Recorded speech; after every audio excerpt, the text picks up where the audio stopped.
सलामुअलैकुम भाई। वालेकुम अस्सलाम। अच्छा भाईजान ये सूरत अल की नज़र आ रही है कोई इलाका मकीन को निकलते पैन उन्होंने तुसी की आखसो भी निकलो इथू अपना को माल मवेशी लै ते अपने को जान दी हिफाजत कर लो की ਅਸੀਂ आखदे ਤਾਂ ने तुसी? ਕੱਲ ਦੇ ਆਖਦੇ ਪਏ ਆ ਜੋ ਨਿਕਲ ਚਲੀਏ ਸਾਰੇ हम्म, ਤੇ ਪਰ ਕੋ ਬਾਜ਼ ਇਦੋਂ ਖੜੇ हम्म, ਨਹੀਂ ਨਿਕਲਦੇ नहीं ਪਏ। निकलते पे हाले तक कुछ लोग ऐसे ने जेड़ा बेवकूफी कर रहे ने ਹਾਂਜੀ ਬਿਲਕੁਲ ਉਹ ਯਕੀਨ ਹੀ ਨਹੀਂ ਕਰਦੇ ਪਏ ਪੰਜਾਂ ਦਿਆਂ ਦਾ ਪਾਣੀ ਦੱਸਦੇ ਪਏ ਨੇ। हाले आया को नहीं ਆਇਆ ਕੋਨੀ ਗਵਰਨਮੈਂਟ ਤਾਂ ਆਈ ਕਾ ਨਹੀਂ ਇੱਥੇ सही।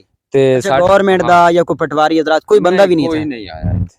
सही तुसी हालांकि दरिया दे बिल्कुल अंदर बैठे ने पेट दे विच हाँ, बैठे ने ਕੋਈ ਨਹੀਂ ਆਇਆ ਤੇ ਬਸ ते ਅਸੀਂ बंदे भी बस जिद ने हाले ਬਸ ਇਦਾਂ ਨੇ ਅਸੀਂ ਉਹ ਫੋਨ ਤੇ ਨੈਟ ਤੇ ਵੇਖਤੇ ਤੇ ਬੰਦਾ ਨੂੰ ਕਿਨਾਂ ਨੂੰ ਆਨੇ ਆਏ ਪਰ ਉਹ ਆਂਦੇ ਨਹੀਂ ਐਵੇਂ ਕੂੜ ਮਾਰ हाले पानी पीछा फिरदा है। ਪਿਛਾ ਹੈ ਹੀ ਕੋਨੀ ਪਾਣੀ ਆਂਦੇ ਨੇ ਪਿਛਾ ਨਹੀਂ ਫਿਰਦਾ ਹੈ ਹੀ ਕੋਨੀ। अच्छा ये जेड़ा 84,000 वाला रेला आया ना ਹਾਂਜੀ उनदा भी यकीन नहीं करदे है ਨਹੀਂ ਕਰਦੇ ਆ ਯਕੀਨ ਜਿਸੇ ਫਿਰ ਘਰਾਂ ਯਕੀਨ ਨੂੰ ਬੜਾ ਹੈ ਹਾਂ। ਜਿਸੇ ਘਰਾਂ ਨੂੰ ਬੜਾ ਹੈ ਤੂੰ ਸੜ ਯਕੀਨ ਕੀਤਾ ਨੇ ਜਬ ਪਾਣੀ ਆ ਗਿਆ ਮੁਰ ਸ਼ਹਿਰ ਹਾਂ ਚੁੱਲ੍ਹੇ ਜਿਸੇ ਖਾਣਾ ਦਾਣਾ ਨਹੀਂ ਪੱਕਾ ਨੂੰ ਸੇ ਮੁਰ ਪਾਰ ਲੱਗੇ ਹੁਣ ਇਹ ਵਕੂਫ ਕਹੀ ਜਾਂਦੇ ਆਦੇ ਕੋਲੋਂ ਤੁਸੀਂ ਆਦੇ ਆਪੇ ਬਣਾ ਦੇ ਆਦੇ ਛੇੜ ਆਪੇ ਦਿੰਦੇ ਨੇ ਬਣਾਈ ਪਾਣੀ ਸਾਨੂੰ ਵਿਖਾਓ ਕਿੱਥੇ ਪਾਣੀ ਅਸੀਂ ਹੁਣ ਵਿਖਾਈਏ ਬੁੱਕਾਂ ਘੱਤ ਲਿਆ ਵਿਖਾਈਏ ਵਿਆਹ अच्छा ਚ बंदे उदो यकीन कर सन जदों मतलब पानी घरां ਨੂੰ ਵੜੇ ਘਰਾਂ ਨੂੰ ਵੜ ਗਿਆ ਆਦੇ ਅੱਗੇ ਨਹੀਂ ਨਿਕਲਦੇ। ਫਸਲਾਂ ਨੁਕਸਾਨ ਕਰ ਬੰਦੇ ਨੇ ਭੂੰ ਤੂੜੀਆਂ ਬਾਹਰ ਪਈਆਂ ਨਹੀਂ ਜੋ ਚੱਲ ਗਵਰਨਮੈਂਟ ਆਖੇ ਤਾਂ ਭਾਵੇਂ ਕੋਈ ਨਿਕਲੇ ਗਵਰਨਮੈਂਟ ਨਾ ਆਵੇ ਤਾਂ ਮੋੜੋ ਦੁਆ ਕਹਾਂ ਨਿਕਲਣਾ। सही गल हाँ तो भाई बता रहे हैं कि ना मतलब बंदे तब भी यकीन करेंगे लेकिन सूरत हाल बड़ी नाजुक है।